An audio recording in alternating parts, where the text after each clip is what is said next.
ஓம் சாந்தி. எல்லோரும் சந்தோஷமாக இருக்கிறீங்களா? ஸோ இன்றைக்கி ரொம்ப சூப்பரான டாபிக் பேச போகிறோம்.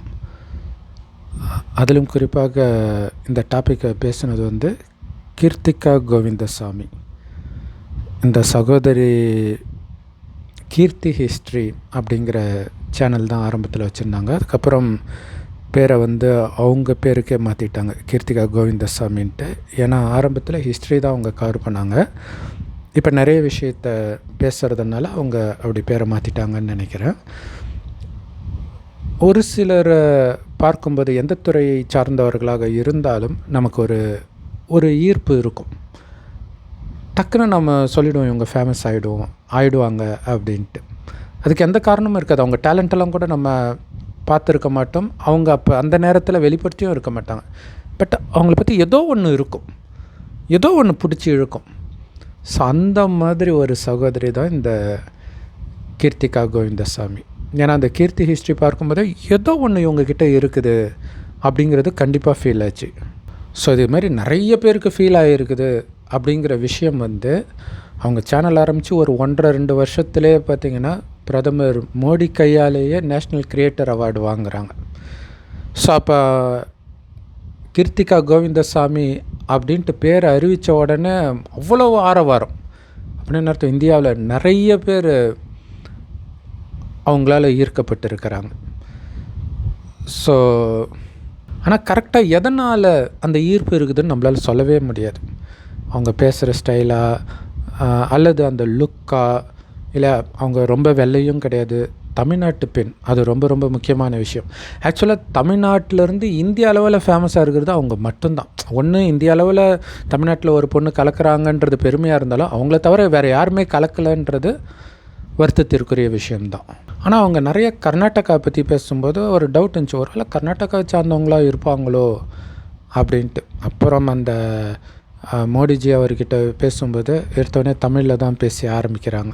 அப்போ தான் ஓகே, இவங்க தமிழ்நாட்டுக்காரங்க தான் அப்படின்னு கன்ஃபார்ம் ஆச்சு. ஸோ அதுலேயும் மெயினாக நமக்கு பாடப்புஸ்தகம் குறிப்பாக ஹிஸ்ட்ரியில் என்னெல்லாம் போதிச்சதோ அது 100% உண்மை கிடையாது அப்படிங்கிறது அவங்க சொன்னது எல்லோருக்கும் டக்குன்னு பிடிச்சதுன்னு நினைக்கிறேன்.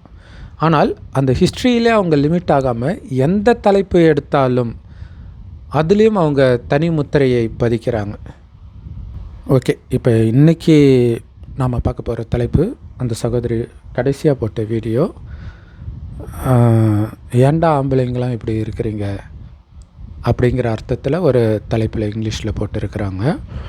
அதில் அவங்களுடைய ஃபோட்டோஸ் நிறைய சோஷியல் மீடியாவில் அவங்க ஃபோட்டோவை வச்சு ப்ரொஃபைல் உருவாக்கியிருக்கிறாங்க. அதில் காசு கொடுத்தா என்ன வேணாலும் பண்ணலாம், ஃப்ரீ வீடியோ கால், இந்த மாதிரி சார்ந்த விஷயம் பண்ணலாம் அப்படிங்கிற மாதிரி போட்டு இருக்குது. ஜென்ரலாக அந்த மாதிரி போட்டிருந்தால் அதை எதிர்த்து திட்டி ஒரு கண்டென்ட் ஆக்கி நிறைய பேர் போடுவாங்க. ஆனால் அவங்க அதை சொல்லிவிட்டு ஒரு செகண்டில் வேறு டாபிக்குள்ளே வராங்க. அப்புறம் தான் தெரிஞ்சது இது என்னை பற்றிய விஷயம் கிடையாது. லஸ்ட், அதாவது காமம் ஒரு பெரிய பிஸ்னஸாக இருக்குது அப்படின்ட்டு அந்த பிஸ்னஸ் ஸ்டாட்டிஸ்டிக்ஸ்லாம் சொல்கிறாங்க. அதனால் எவ்வளோ காசு வருமானம் கிடைக்கிது ஒவ்வொரு வெப்சைட்லேயும் அப்படின்னு சொல்கிறாங்க. இன்னொரு விஷயம், ஒரு தமிழ்நாட்டை சார்ந்த யாரோ ஒரு சகோதரி திடீர்னு ஒரு ஆபாசமாக ஒரு காரியத்தை பண்ணி ஓவர் நைட்டில் ஃபேமஸ் ஆகுறாங்க, அதை சொல்கிறாங்க. அப்புறம் இன்னொரு சகோதரி அந்த ஸ்நாக்ஸ் எல்லாம் ரிவ்யூ பண்ணுவாங்க போல இருக்குது, இர்ஃபான் மாதிரி. ஸோ அப்படி பண்ணவங்க கொஞ்சமாக போய் காமம் சார்ந்த விஷயத்தை பண்ண ஆரம்பிச்சிட்டாங்க. ஸோ நிறையா அந்த மெம்பர்ஸ் ஒன்லின்ட்டு நிறைய வெப்சைட்ஸ் யூடியூப் உட்பட இருக்குது இல்லையா. ஸோ அதில் நிறைய தவறான விஷயங்கள் பண்ணி பயங்கரமாக சம்பாதிக்கிறாங்க. அதில் ஏதோ ஒரு வெப்சைட் டாப் ஃபேன்ஸோ ஏதோ ஒரு வெப்சைட் சொல்லி அங்கே டாப் கிரியேட்டர்ஸோடைய 1 மாத சம்பளமே 1.5 கோடி வருது. ஸோ அந்த மாதிரி பிஸ்னஸ் இருக்கிறதுனால அந்த பக்கம் திரும்புகிறாங்க அப்படின்னு சொல்லியிருப்பாங்க. ஸோ அந்த வீடியோவுடைய சாரமே என்ன சொல்லியிருப்பாங்க அப்படின்னா, அந்த முஸ்கான் ஒரு சகோதரி சொன்னாங்க, அவங்க தான் அந்த ஸ்நாக் ரிவ்யூ பண்ணுறவங்களா இருந்து இப்படி ஆபாசமான விஷயத்துக்கு போயிருக்கிறாங்க. நாளைக்கு உங்கள் மகளோ உங்கள் குழந்தையோ உங்கள் மனைவியோ கூட இன்னொரு முஸ்கானாக மாறிடலாம், எச்சரிக்கையாக இருங்க அப்படின்னு சொல்லியிருப்பாங்க. ஏன்னா எங்கே காசு இருக்குதோ புகழ் இருக்குதோ அதை நான் ஏன் பண்ணக்கூடாது அப்படின்னு தானாகவே தோணும். அப்படி தான் பெண்கள் வந்து காமத்தை அவங்களுடைய உடலை மூலதனமாக வைத்து சம்பாதிக்கிறாங்க. ஆனால் இந்த காசை கொடுக்கறது யார்? ஆண்கள் அப்படின்னு சொல்கிறாங்க. ஸோ அதை ஆண்களுக்கான ஒரு எச்சரிக்கையாகத்தான் அந்த பதிவை அவங்க போட்டிருக்கிறாங்க. அதில் இன்னொரு முக்கியமான விஷயம் ஒன்று சொல்லியிருந்தாங்க. அது ரொம்ப ரொம்ப யோசிக்க வேண்டிய விஷயம். என்னென்னா, ஒரு காலத்தில் இந்த மாதிரி ஆபாசமான விஷயங்களை பார்க்கணும் அப்படின்னா ஊருக்கு ஒதுக்குப்புறமாக இருக்கக்கூடிய ஒரு தேட்டரில் போய் பார்ப்பாங்க. அதுவும் யாருக்கும் தெரியாமல் போய் பார்ப்பாங்க. அதில் ஒரு பயம் இருக்கும், அவமானம் இருக்கும். இப்போ அதெல்லாம் இல்லாமல் நார்மலைஸ் பண்ணிட்டாங்க. அதனால் இப்போ எல்லாமே பிஸ்னஸ் ஆகிடுச்சு. கொஞ்சம் அவமானமும் அந்த ஷேமும் தேவை தான் அப்படின்னு சொல்லியிருப்பாங்க.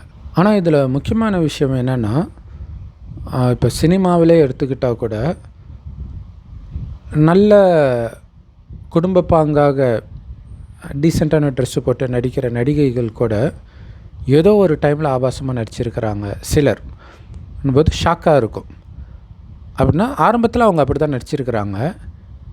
டக்குன்னு ஏதோ ஒரு இடத்துல வந்து அவங்க நல்லா நடிக்கிறது ஹிட் ஆகுது. உடனே அவங்க இப்படி மாறிடுறாங்க. நிறைய ஃபேமஸானவங்க அப்படி தான் ஆகியிருக்கிறாங்க. நடிகைகளும் சரி, நடிகர்களும் சரி. இது ரிவர்ஸ்லேயும் போயிருக்குது. கொஞ்சம் நல்லா நடிக்கிறாங்க, அதுக்கப்புறம் அப்படியே ஆபாசமான விஷயத்தில் போயிடுறாங்க. காரணம் என்னென்னா, எது விற்கிதோ அந்த பக்கம் போயிடுறாங்க. அதாவது எதில் வருமானம் வருதோ அதை நோக்கி போயிடுறாங்க. அதேமாதிரி சில டைரக்டர்ஸ் இருக்கிறாங்க. ஸோ அதில் குறிப்பாக எனக்கு ரொம்ப பிடிச்ச தமிழ் பட டைரக்டர் அப்படின்னா காதல் கோட்டை அகத்தியன். ரொம்ப சூப்பராக இருக்கும். காதல் கோட்டை, கோகுலத்தில் சீதை, விடுகதை, செல்வம், காதல் சாம்ராஜ்யமாக ஏதோ ஒரு படம்.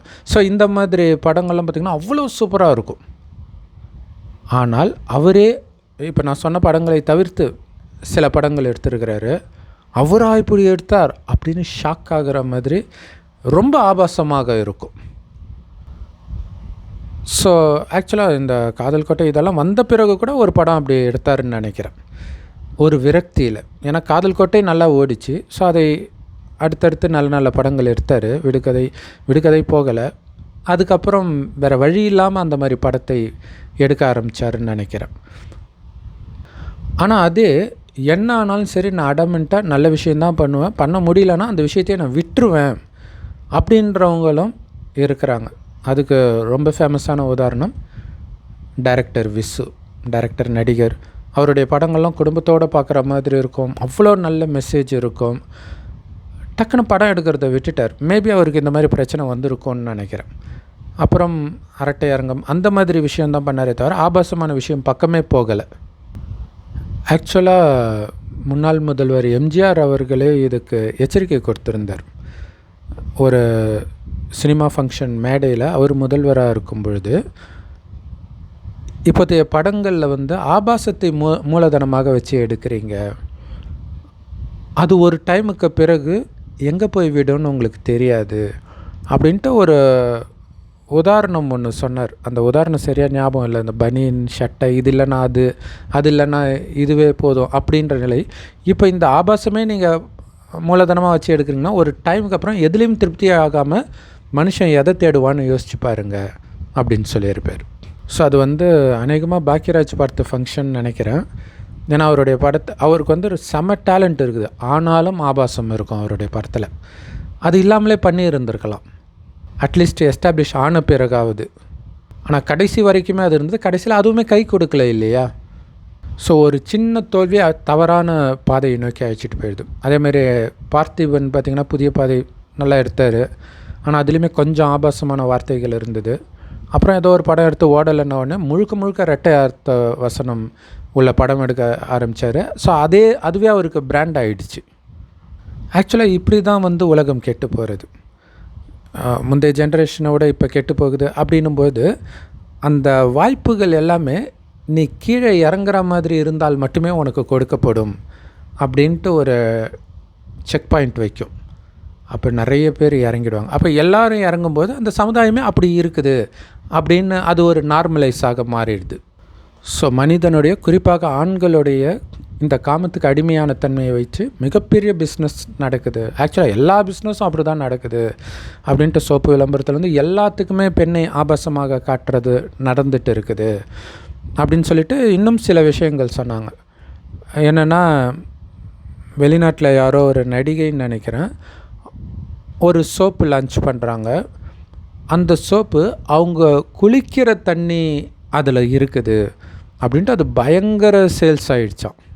ஸோ அந்த மாதிரி அந்த பெண்ணுடைய மூச்சுக்காற்று இந்த மாதிரி நிறைய விஷயத்தை வச்சு நிறைய பிஸ்னஸ் பண்ணியிருக்கிறாங்க அப்படின்னு சொன்னாங்க. இது எனக்கு சின்ன வயசில் வந்து ஏதோ ஒரு சோப்புக்கு நடிகை கௌதமிக்கு பிடித்த அதே சோப் அப்படின்னே சொல்லுவாங்க. ஸோ இங்கே இப்படி விளம்பரம் பண்ணுறது, அங்கே அவங்க குளித்த அதே சோப்பு அப்படின்னே விற்க ஆரம்பிக்கிறாங்க. அதாவது அந்த தண்ணியினால் செய்யப்பட்ட சோப்புன்ட்டு. ஸோ அதேமாதிரி ஒரு சகோதரி வந்து தன்னுடைய காலை மட்டும் ஃபோட்டோ எடுத்து அது ஒரு வெப்சைட்டில் போட்டு அதில் நிறைய காசு சம்பாதிச்சாங்க அப்படின்னாங்க. ஸோ ஆண்கள் வந்து அந்த பெண்ணுடைய காலை பார்க்குறதுல உள்ள அந்த மோகத்தை தணிக்கிற மாதிரி ஒரு பிஸ்னஸை பில்ட் பண்ணிக்கிறாங்க அப்படின்னாங்க. ஸோ அதேமாரி ஆணுடைய இந்த காமத்தை தணிப்பதற்காக வெர்ச்சுவல் ஏஐ கேர்ள் ஃப்ரெண்ட், அதை வைத்து நிறைய வெப்சைட் நிறைய சம்பாதிக்குது அப்படிங்கிறாங்க. பொய்னே தெரிந்தே ஏன் ஏஐ கேர்ள் ஃப்ரெண்டை தேடி ஆண்கள் போகிறாங்க அப்படிங்கிறதுக்கு காரணமாக ஆண்கள் வந்து அந்த ஆபாச படங்களுக்கு அடிமையாகி அதே மாதிரி விஷயம் நிஜத்தில் ஒரு பெண்ணிடம் அவனுக்கு கிடைக்காத போது ஒரு விரக்தி அடைகிறான். ஸோ அதனால் அவனுடைய ஃபேண்டசியை ஃபுல்ஃபில் பண்ணுறது ஒரு பொய்யாகவே இருந்தாலும் அதற்கு அவன் காசு கொடுக்க தயாராக இருக்கிறான் அப்படின்னு சொல்லியிருப்பாங்க. இன்னொன்று, இதுக்கு முன்னாடிலாம் அந்த ஆண் நட்பு வட்டாரம்லாம் இருந்தது, இப்போ அப்படி கிடையாது, தனியாகவே இருக்கிறான், அதனால் அவனுக்கு ஒரு துணை தேவைப்படுது அப்படின்றாங்க. ஸோ நம்மளுமே நிறைய வீடியோவில் சொல்லியிருக்கிறோம், அதை அந்த சகோதரியுமே கவர் பண்ணியிருக்கிறாங்க. இதுக்கு முக்கியமான காரணம் என்னென்னா, சின்ன வயசுலேருந்தே ஆணுக்கு ஒரு பெண்ணை அடையிறது தான் பெரிய லட்சியமாக, பெரிய ஹீரோயிசமாக இந்த சமுதாயம் போதிக்குது. இல்லை ஃப்ரெண்ட்ஸுக்குள்ளே பேசும்போதே மச்சி பாடுறா, அவனுக்கெலாம் அந்த கேர்ள் ஃப்ரெண்டு இருக்குது, கொடுத்து வச்சோண்டா அவனுக்கு எங்கேயோ மச்சம் இருக்குது, இந்த மாதிரிலாம் சொல்கிறத கேட்க கேட்க அவனுடைய மைண்டில் என்ன தோணும், இப்போ ஒரு பெண்ணை அடையிறது தான் பெரிய விஷயம் போல் இருக்குது. படத்துலேயும் அப்படி தான். ஆனால் இது வந்து போன ஜென்ரேஷனுக்கு தான். இப்போ பெண்களுமே அப்படி தான் இருக்கிறாங்க. பாய் ஃப்ரெண்டு இருந்தால் தான் ஒரு கெத்து அப்படின்னு நினைக்கிறாங்க. இது வந்து ஒரு காமெடியாக விவேக் படத்தில் வந்தது, பட் நிஜத்திலே இப்போ நடக்க ஆரம்பிச்சிருச்சு. ஒரு சகோதரி 9வது தான் படிக்கிறாங்க. அவங்க அம்மா கிட்ட அழறாங்க, எங்கள் கிளாஸில் எல்லாருக்கும் பாய் ஃப்ரெண்டு இருக்குமா, எனக்கு மட்டும் பாய் ஃப்ரெண்டே இல்லைம்மான்ட்டு அழுமா. ஸோ அப்போ இந்த சொசைட்டி, சினிமா இதெல்லாம் சேர்ந்து அவங்கள அப்படி மாற்றுது. இதிலும் குறிப்பாக பார்த்திங்கன்னா, ஒரு ஸ்கூலில் படிக்கிற குழந்தை அடுத்த ஸ்கூலுக்கு போகும்பொழுது அப்படியே இந்த காமம் அதிகமாக இருக்கக்கூடிய ஸ்கூலுக்கு போவாங்க. அது ஆச்சரியமாக இருக்கும். ஏன்னா பெரும்பாலும் சின்ன வயசுலேருந்து அந்த 10th வரைக்கும் ஒரே ஸ்கூல்லே படிப்பாங்க, அது நல்லா இருக்கும். அதுக்கப்புறம் வேறு இடத்துக்கு போகிறாங்க, +1 +2ன்னும்போது இவங்களுடைய மனநிலை எந்த அளவிற்கு இந்த ஏக்கம் இருக்குதோ அதற்கேற்ற ஸ்கூல் தான் இவங்களுக்கு அமையும். அந்த ஸ்கூலில் இன்னும் மோசமாக ஆபாச படம் இதெல்லாம் பார்த்து அவங்களுடைய மனம் ரொம்ப கரப்ட் ஆகிடுச்சுன்னா, காலேஜில் இவங்க போகிற இடத்துல ரொம்ப கரப்டானவர்கள் தான் இவங்க தொடர்பில் இருப்பாங்க. இதுதான் லா ஆஃப் அட்ராக்ஷன். உங்கள் மனம் எந்த அளவுக்கு கரப்ட் ஆகுதோ அப்போ இன்னும் கரப்டான சிச்சுவேஷன், சூழ்நிலை தான் உங்களை ஈர்க்கும்.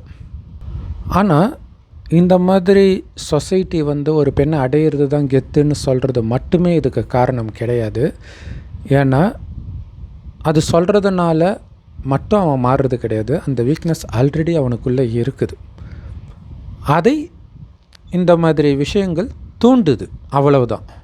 ஸோ இயல்பாகவே ஆணும் பெண்ணும் பேசுகிற விதத்திலிருந்து எல்லாமே டிஃப்ரெண்ட்டாக தான் இருக்கும். பேசுகிறது, பழகிறது, நடக்கிறது, சிரிக்கிறது எல்லாமே டிஃப்ரெண்ட்டாக இருக்கும். ஒரு மிமிக்ரி ஆர்டிஸ்ட்டு ஒரு ஆண் பெண்ணை மாதிரி பேச சொன்னால் அவர் வாய்ஸை மட்டும் பொண்ணு மாதிரி மாற்ற மாட்டார், பேசுகிற விதத்தையே மாற்றுவார்.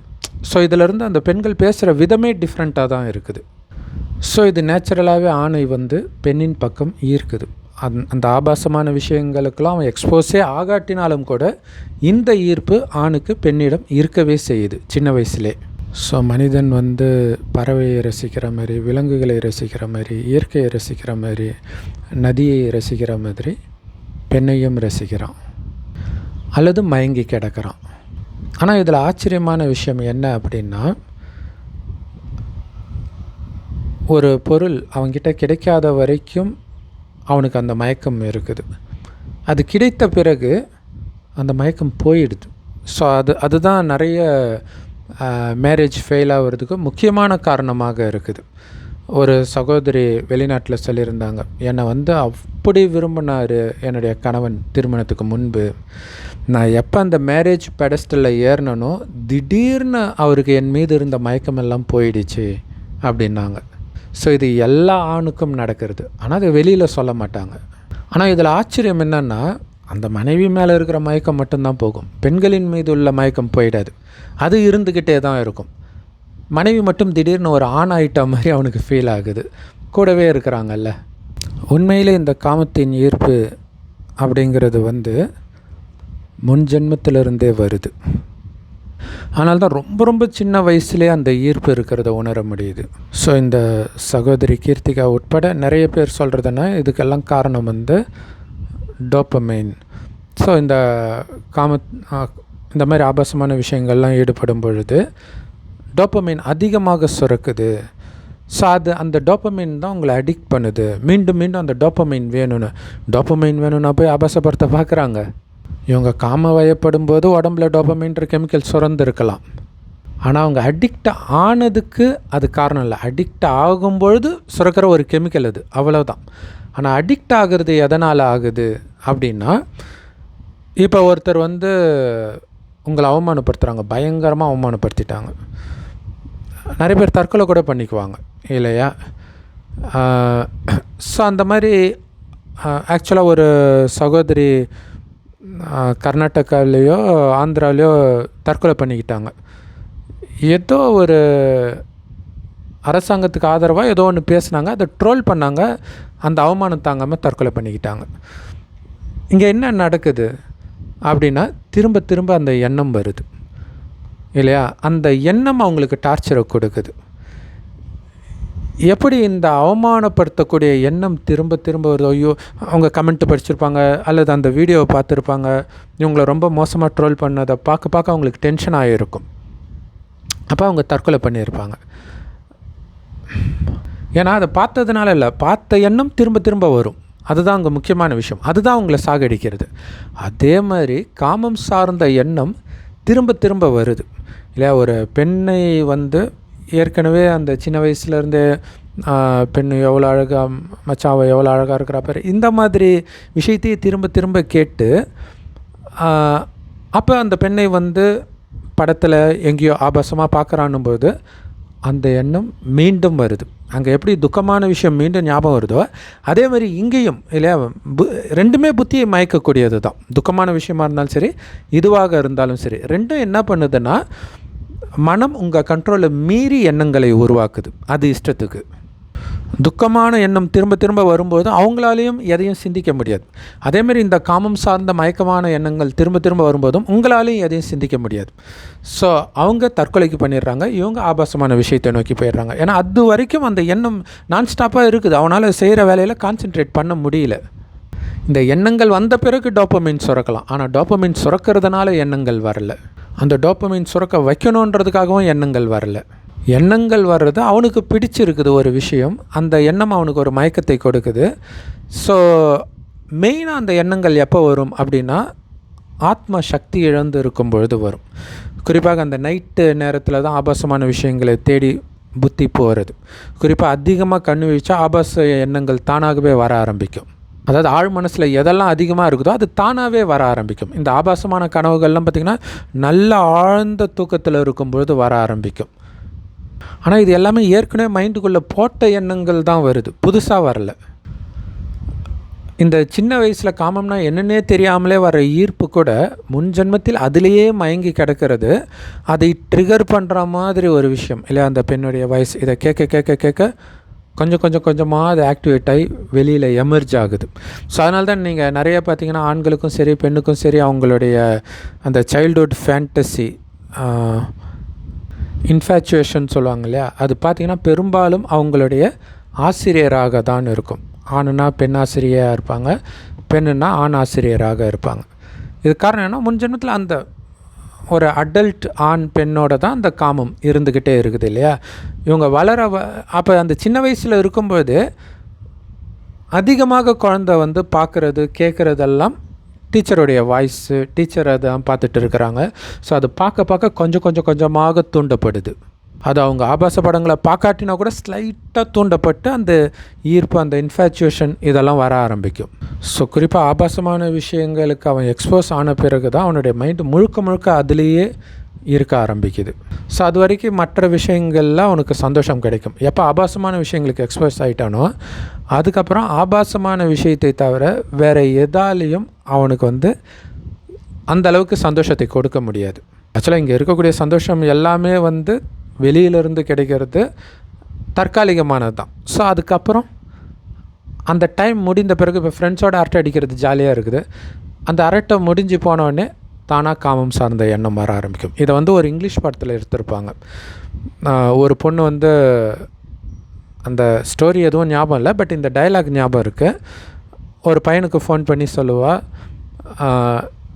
நீ போய் ஃப்ரெண்ட்ஸோட விளையாடு, ஃப்ரெண்ட்ஸோட அரட்டை அடி, சாப்பிடு, ஜாலியாக இரு, எல்லாத்தையும் முடிச்சுட்டு போய் தூங்கு, அப்போ உனக்கு என்னோடய ஞாபகம் வரும் அப்படின்னு சொல்லுவாள். அதே மாதிரி அவனுக்கு தூங்கும்போது தான் இது ஞாபகம் வரும் அவள் சொன்னதே. ஸோ இதுதான் ஆத்மா சக்தி இழக்கும்போது தான் பலகீனமான எண்ணங்கள் மேலோங்க ஆரம்பிக்கும். ஏன்னா அங்கே என்ன நடக்குதுன்னா, அந்த மனதின் மீது உள்ள கண்ட்ரோல் கொஞ்சம் கொஞ்சமாக நம்மளுடைய ஆத்மா அல்லது புத்தி இழந்துடும். அப்போ அதை உண்மையில் அங்கே புத்தி பலகீனமாகுது.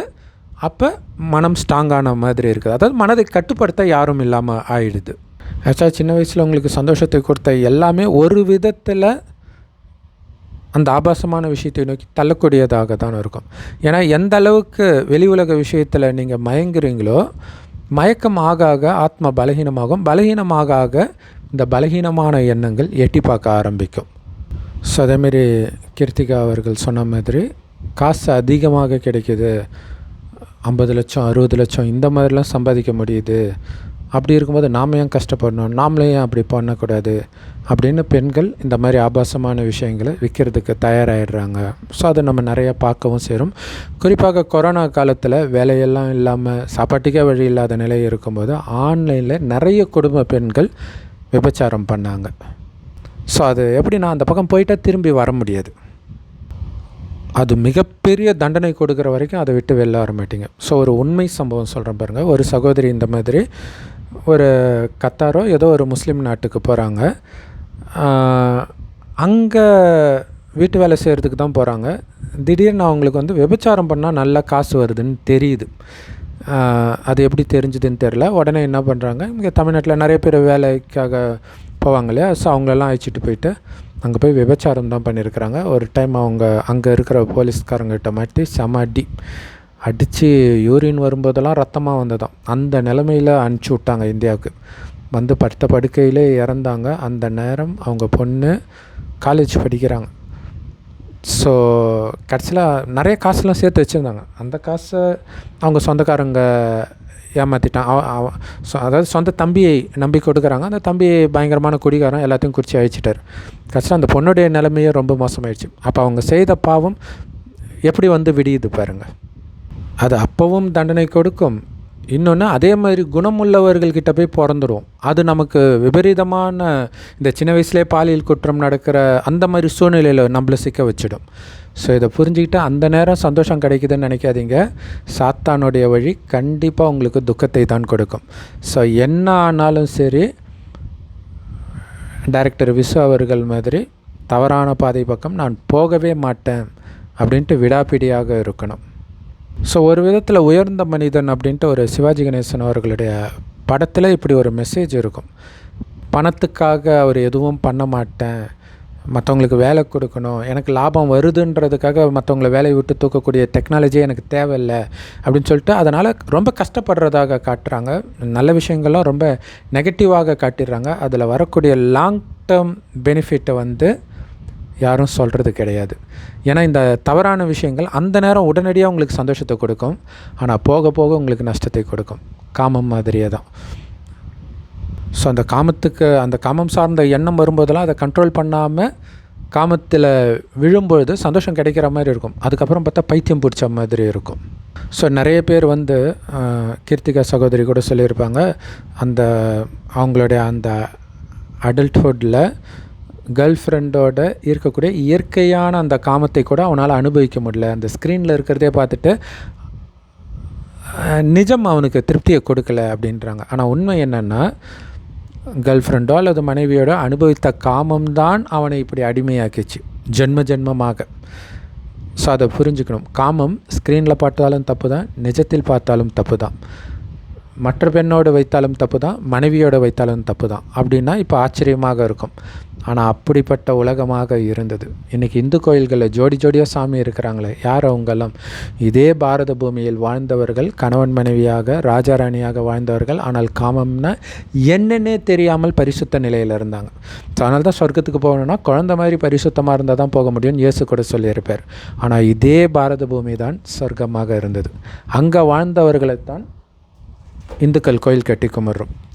5000 வருடத்திற்கு முன்பு இந்த பாரதம் சொர்க்கமாக இருந்தது. 2500 வருடமாக சொர்க்கமாகவே தொடர்ந்தது. 2500 வருடம் கழிச்சு இது கொஞ்சம் கொஞ்சமாக நரகமாக மாறிச்சு. ஏன்? மனிதனுடைய மனதுக்குள்ளே காமம் வர ஆரம்பிக்குது. அதுக்கு முன்னாடி காமம்னா என்னன்னே தெரியாது. கணவனும் மனைவியும் நமக்கு ஒரு வாரிசு வேணும்னு நினைக்கும் போது மனைவி கர்ப்பமானாலே தவிர காமத்தினால கிடையாது. இதோடைய நினைவாக இயேசு அப்படி காமம் இல்லாமல் பிறந்தார்னு பைபிளில் வெளிப்பட்டிருக்கு. ஆனால் சொர்க்கத்தில் எல்லாருமே காமம் இல்லாமல் தான் பிறப்பாங்க. எப்படி அது சாத்தியம் அப்படின்னா, அதுதான் ரொம்ப முக்கியமான விஷயம் இல்லையா? இங்கே ஆண்கள் இப்படி பண்ணுறீங்க பாருங்கள், உங்கள் காசெல்லாம் போகுதுன்னு சொல்லலாம். ஆனால் எப்படி வெளில வருது அது யாருக்குமே தெரியாது. அதை சொல்கிறதுக்கு தான் கடவுள் வரார். அதனால தான் அவரை கடவுள்னு கோயில் கட்டி கும்பிட்றோம். யாரை? சிவபெருமானை. அவரை தான் அல்லா பரமபிதான்றோம். அவர் செம்பொன் நிறமான ஒளி உலகத்தில் நட்சத்திரம் மாதிரி இருக்கிறார். அவர் கலியுகம் அழியிறதுக்கு 100 வருடம் முன்பு ஒரு வயோதிகர் உடலுக்குள்ளே பிரவேசமாகி இந்த ஞானத்தை கொடுக்கிறார். அந்த வயோதிகருக்கு பிரம்மான்னு பேர் வைக்கிறார். அந்த பிரம்மா வாய் வழியாக இதை கேட்குறவங்க தான் பிரம்மா குமாரிகள். இந்த 5000 வருட காலச்சக்கரத்தை பற்றி சொல்கிறார். சொர்க்கமாக இருக்கும்போது உங்களை உடம்புனே நினைக்க மாட்டீங்க, இந்த உடலை இயக்கக்கூடிய ஆத்மா நான்ற உணர்வில் இருப்பீங்க. இப்போ இறக்கும்போது மட்டும்தான் உயிர் போயிடுச்சுன்னு சொல்கிறோம். அது வரைக்கும் உயிரை பற்றிய கவனம் இல்லை. அந்த உடம்பே அவன் நினச்சிட்டு தான் நம்ம மாட்டிக்கிறோம். ஆனால் அழியக்கூடிய உடம்பு நம்ம கிடையாது, ஆத்மா. அந்த ஆத்மா பூர்வமத்தியில் நட்சத்திரமாக ஜொலிக்கினால் தான் இங்கே போட்டு வைக்கிற பழக்கம் இருக்குது. அந்த ஆத்மா தான் கண்கள் வழியாக பார்க்குது, வாய் வழியாக பேசுது, உடல் மூலமாக அனைத்து காரியத்தையும் செய்யுது. அந்த ஆத்மா தான் நான் உணர்ந்து ஒருவரை ஒருவர் ஆத்மானு பார்ப்பாங்க சொர்க்கத்தில். அதனால் சதா ஆனந்தமும் அமைதியும் இருக்கும். ஏன்னா ஆத்மாவுடைய உண்மையான குணமே அமைதியும் ஆனந்தமும் உள்ளே இருந்து வருது. சொர்க்கம் ரொம்ப அழகாக தான் இருக்கும். ஆண்கள் பெண்கள் ரொம்ப அழகாக இருப்பாங்க, தங்க மாட மாளிகையில் இருப்பாங்க, பார்க்குற இடமெல்லாம் ஃபஸ்ட் கிளாஸாக இருக்கும். இருந்தாலும் அவர்கள் அதில் மயங்க மாட்டாங்க. அழகாக இருக்குன்னு தெரியும், ஆனால் மயங்க மாட்டாங்க. இது எப்படின்னா, சின்ன வயசில் நம்ம பெரியவங்க, இப்போ இருக்கிறவங்கள விட அப்போ இருந்த பெரியவங்க அழகாக தான் இருப்பாங்க. நம்ம சின்ன வயசில் இருக்கும்போது இருந்தவங்க அழகாக இருக்கிறாங்கன்னு தெரியும், ஆனால் மயங்க மாட்டோம் இல்லையா? அந்த மாதிரி தான் சொர்க்கத்தில் இருப்பாங்க. ஸோ ஏன்னா கவனம் ஆத்மாவில் இருந்துச்சு. ஆனால் 2500 வருஷம் கழிச்சுனாவது கொஞ்சம் கொஞ்சமாக ஆத்மா சக்தியை இழக்குது. எப்படி செல்ஃபோன் சார்ஜு கொஞ்சம் கொஞ்சமாக இறங்கும் இல்லையா? அது மாதிரி ஆத்மாவுடைய சார்ஜும் இறங்குது. 2500 வருஷம் கழிச்சு ஆத்மாவில் இருக்கக்கூடிய கவனம் குறைய ஆரம்பிக்குது, வெளியில் கவனச்சிதறல் ஏற்படுது. அப்போ உள்ளேருந்து வந்த ஆனந்தம் கட் ஆகுது. அப்போ ஆனந்தத்தை வெளியில் தேட ஆரம்பிக்கிறாங்க. இன்றைக்கி எப்படி காசு கிடச்சா காமத்தை நோக்கி பெண்கள் போகிறாங்களோ அந்த மாதிரி ஆனந்தம் உள்ளே வரல. ஸோ அப்போ வெளியில் கிடைக்குதுன்ட்டு வெளில போகிறாங்க. அதுவுமே தற்காலிகமானது. அதனால தான் அதை சிற்றின்பம் அப்படின்னு சொல்கிறோம். ஸோ அப்படி வெளி உலக இன்பத்தில் புலன் இன்பத்தில் மயங்க என்ன ஆகுனா ஆத்ம சக்தி அதிவேகமாக இழக்கும். ஸோ அப்படி இழந்து தான் இன்றைக்கி காமமே கதின்னு மனிதர்கள் மூழ்கி கிடக்கிறாங்க அப்படிங்கிறது உலகம் அறிஞ்ச ரகசியம். கடவுள் சொல்கிறாரு, பைபிளில் கூட போட்டிருக்கோம், விண்ணுக்கும் மண்ணுக்கும் முன்னை அதிபதியாக வைத்தேன்ட்டு. கடவுளும் அதான் கேட்குறாரு. அப்படி இருந்த நீங்கள் அனைத்தையும் எங்கே இழந்தீங்க? காமத்தினால தான் இழந்தீங்க. ஸோ காமம் தான் மிகப்பெரிய எதிரி. கீதையில் இருக்கும் காம மகாசத்ருன்ட்டு. அதை வெற்றி கொள்வதன் மூலம் மீண்டும் உலக ராஜ்யம் உங்களுக்கு கிடைக்கும். ஏன்னா கடவுள் வர்றது கலியுகம் அழிகிறதுக்குன்னு ஒரு வருடம் முன்பு. கலியுகம் அழிந்து இதே பூமி சத்தியுக சொர்க்கமாக மாறப்போகுது. அதுக்கு நம்மை தயார்படுத்துறதுக்கு வர்றார். என்ன சொல்கிறார்? நீ உடம்புன்னு நினச்சிட்டு தான் இவ்வளோ தப்பு பண்ண. நீ உடம்பு கிடையாது, ஆத்மானு உணரு. ஒருவரை ஒருவர் ஆத்மானு பாரு. அனைத்து ஆத்மாக்களின் தந்தையாகிய என்னை நினைவு செய்யின்னு கடவுள் சொல்கிறார். கடவுள் செம்பொன் நிறமான ஒளி உலகத்தில் நட்சத்திரம் மாதிரி இருக்கார். நாம் பூர்வ மத்தியில் நட்சத்திரம் மாதிரி இருக்கிறோம். எந்த அளவுக்கு உங்களை ஆத்மானு உணர்ந்து பரமாத்மாவை நினச்சிக்கிட்டே இருக்கிறீங்களோ அந்த அளவுக்கு ஆத்மாவுக்கு சக்தி வந்துக்கிட்டே இருக்கும். வெளி உலக கவர்ச்சியிலேருந்து புத்தி விலகிட்டே இருக்கும். ஆனால் இருக்கிறது கலியுகத்தில்.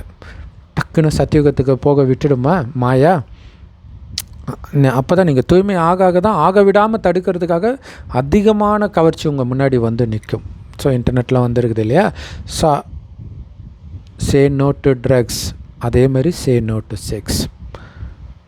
அல்லது காமத்தை தூண்டக்கூடிய அனைத்துக்கும் நோ. இதை சொல்லி பழகணும்.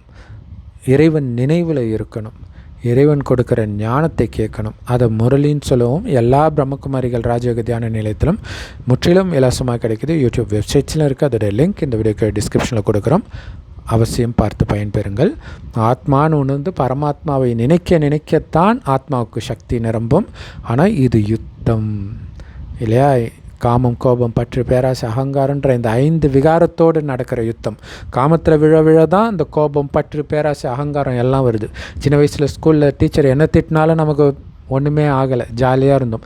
எப்போ அந்த மனதுக்குள்ளே காமம் வருதோ அப்போ தான் அந்த அவமானம், இது கோபம் எல்லாமே வர ஆரம்பிக்குது.